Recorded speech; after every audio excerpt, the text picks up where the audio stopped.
Hello, അപ്പോൾ എല്ലാവർക്കും ഇന്നത്തെ പുതിയൊരു വീഡിയോയിലോട്ട് സ്വാഗതം. അപ്പോൾ നമ്മളിന്ന് റാഗി കൊണ്ട് ബ്രേക്ക്ഫാസ്റ്റ് ആയിട്ടും ഈവനിങ് സ്നാക്സും ഒക്കെ ആയിട്ട് കഴിക്കാനായിട്ട് പറ്റിയ ഒരു ഹെൽത്തി റെസിപ്പിയാണ് ചെയ്യുന്നത്. ഒരു പാനിലോട്ട് ഞാൻ 1.5 ടേബിൾ സ്പൂണോളം നെയ്യ് ഒഴിച്ചിട്ടുണ്ട്. അതിലോട്ട് ഞാൻ 1 ടേബിൾ സ്പൂണോളം പരിപ്പ് ചേർത്തിട്ടുണ്ട്. ഞാൻ സാമ്പാർ പരിപ്പാണ് ചേർത്തിട്ടുള്ളത്. നിങ്ങൾക്ക് ചെറുപയർ പരിപ്പ് ഉണ്ട് എങ്കിൽ അത് ചേർക്കാമേ.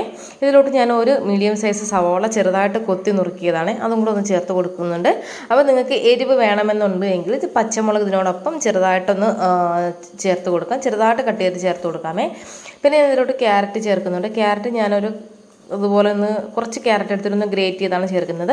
അപ്പോൾ നിങ്ങൾക്ക് ക്യാരറ്റ് ചേർക്കാം, ബീട്രൂട്ട് ചേർക്കാം, ക്യാബേജ് ചേർക്കാം, അതുപോലെ തന്നെ പനീർ ഇഷ്ടമുള്ളവരാണെങ്കിൽ പനീർ ചേർത്ത് കൊടുക്കാം.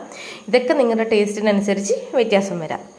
ഓക്കെ, ഇതെല്ലാം കൂടെ ചേർത്തിട്ട് ഞാൻ കുറച്ച് ഉപ്പും കൂടെ ഒന്ന് ചേർത്ത് കൊടുത്തിട്ടുണ്ട്. ഉപ്പും കൂടെ ചേർത്തിട്ട് നന്നായിട്ട് നമുക്കൊന്ന് മിക്സ് ചെയ്ത് കൊടുക്കാം. നന്നായിട്ടൊന്ന് മിക്സ് ചെയ്തതിന് ശേഷം ഞാൻ ഇതിലോട്ട് ഒരു 2 ടീസ്പൂണോളം ചീര, ഞാൻ ചുമന്ന ചീരയാണ് എടുത്തിട്ടുള്ളത്. അപ്പം ഏത് ടൈപ്പ് ചീരയാണെങ്കിലും കുഴപ്പമില്ല, മുരിങ്ങയിലാണെങ്കിലും അതും സ്വാദായിരിക്കും കഴിക്കാനായിട്ട്. കുട്ടികൾക്ക് അത്രയും ഹെൽത്തി ആയിട്ട് നമ്മൾ കൊടുക്കുകയല്ലേ, അപ്പോൾ പിന്നെ കുഴപ്പമില്ല.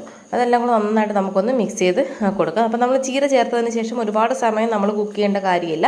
ജസ്റ്റ് ഇതുപോലെ ഒന്ന് ഇളക്കി കൊടുത്തതിന് ശേഷം സ്റ്റൗ അങ്ങ് ഓഫ് ചെയ്യുക. ഇനി നമുക്ക് ബാക്കി തയ്യാറാക്കാം. ഞാൻ വേറൊരു ബൗൾ എടുത്തിട്ടുണ്ട്. ആ ബൗളിലോട്ട് ഞാൻ 1 കപ്പ് റാഗിപ്പൊടി ചേർത്തിട്ടുണ്ട്. ഈ റാഗിപ്പൊടിയിലോട്ട് നമ്മൾ നേരത്തെ തയ്യാറാക്കി വെച്ച മസാല കൂട്ടും കൂടെ നമുക്ക്, അതായത് നമ്മൾ ഈ ഒരു വെജിറ്റബിൾസ് എല്ലാം കൂടെ നമുക്ക് ഇതിലോട്ടൊന്ന് ചേർത്ത് കൊടുക്കാം. പിന്നെ ഇതിലോട്ട് ശകല ഉപ്പും കൂടെ ഒന്ന് ചേർത്ത് കൊടുക്കാം. എന്നിട്ട് നമുക്കിതിലോട്ട് ഞാൻ നല്ല വെട്ടി തിളച്ചിട്ടുള്ള ചൂടുവെള്ളമാണ് എടുത്തിട്ടുള്ളത്. ആ വെള്ളം ഉപയോഗിച്ചിട്ടുണ്ട് ഇതൊന്ന് കുഴച്ച് എടുക്കാനായിട്ടേ.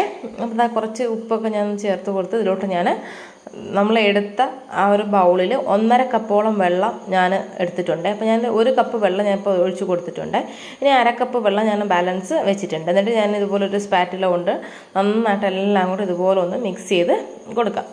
അപ്പോൾ ഒരു സ്പാറ്റില ഉണ്ട് എങ്കിൽ നമ്മൾ കയ്യിലൊന്നും ആവാണ്ട് നല്ല പെർഫെക്റ്റായിട്ട് നമുക്ക് മിക്സ് ചെയ്തെടുക്കാനായിട്ട് പറ്റും. ഇത് കട്ടി ഒന്നുമില്ല, നല്ല സ്മൂത്തായിട്ട് തന്നെ നമുക്കിത് മിക്സ് ചെയ്തെടുക്കാനായിട്ട് പറ്റും. അപ്പോൾ ഞാൻ ബാക്കിയിരുന്ന വെള്ളവും കൂടെ ഒന്ന് ചേർത്തിട്ട് നന്നായിട്ടൊന്ന് മിക്സ് ചെയ്ത് കൊടുക്കുന്നുണ്ട്. അതിൻ്റെ നന്നായിട്ട് ഇതുപോലെ ഒന്ന് ചെയ്ത് കൊടുത്തെടുത്താൽ മതി. അപ്പോൾ നമ്മൾ നെയ്യും കൂടെ ചേർത്തിട്ടുള്ളത് കൊണ്ട് നല്ല സോഫ്റ്റായിട്ട് നമുക്കിത് കിട്ടും. അപ്പോൾ നന്നായിട്ട് ഞാൻ അത് ഒന്ന് മിക്സ് ചെയ്ത് എടുത്തിട്ടുണ്ടേ, കണ്ടല്ലോ.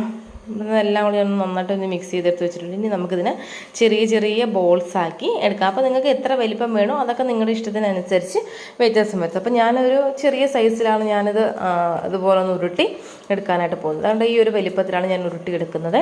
അപ്പോൾ നമുക്ക് ഇതുപോലെ തന്നെ ബാക്കിയിരിക്കുന്ന മാവ് മുഴുവനും നമുക്കിതുപോലെ തന്നെ ചെറിയ ബോളാക്കിയിട്ട് നമുക്കെടുക്കാം. അപ്പോൾ നിങ്ങൾക്ക് എന്തെങ്കിലും ഡ്രൈ ഫ്രൂട്ട്സ് ഒക്കെ വേണമെങ്കിൽ ഇതിൻ്റെ മുകളിലൊക്കെ വെച്ച് കൊടുക്കാം, അല്ലെങ്കിൽ തേങ്ങ വേണമെങ്കിൽ തേങ്ങ ചേർത്ത് കൊടുക്കാം. അത് ഓരോരുത്തരുടെ രുചിക്ക് അനുസരിച്ച് വ്യത്യാസം വരും.